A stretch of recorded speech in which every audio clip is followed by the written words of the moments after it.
ГСП онлайн. Городские новости сейчас.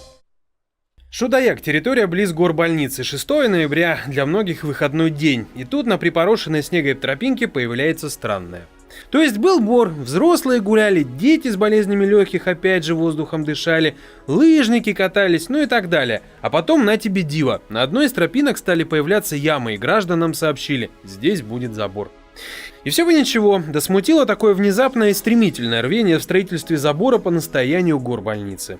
Есть тревога жителей, что забор может перегородить трассу, где проходят тренировки спортсменов, прогулочная трасса, да, для детей, значит, которым необходимо оздоровление детской санаторной школы-интернат номер 4, которым профильно для лечения необходимо, значит, наша прогулочная для пенсионеров, мам и так далее, так далее. То есть наша задача сейчас, чтобы территория забора, протяженность забора не пересекала эти прогулочные трассы, правильно? Да.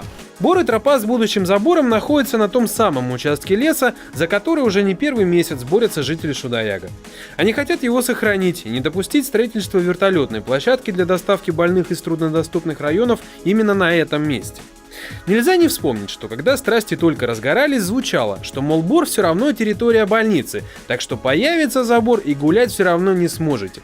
Видимо, время пришло, хотя нет, конечно же, это сделано для безопасности, как же иначе. 6 ноября люди попытались призвать медиков и исполнителей службы единого заказчика перемерить территорию и по возможности сдвинуть забор, чтобы сохранить тропы. Может быть, они попытаются нам помочь и исправить нам эту ситуацию. Мы, конечно, на это надеемся, но, конечно, хотелось бы каких-то гарантий, потому что мы, как жители поселка, заинтересованы в том, чтобы за нами сохранили наше место прогулок и наше место для оздоровления. 7 ноября жители написали письмо главе Коми, министру здравоохранения, мэру Ухты и главврачу той самой больницы в Шудаяге.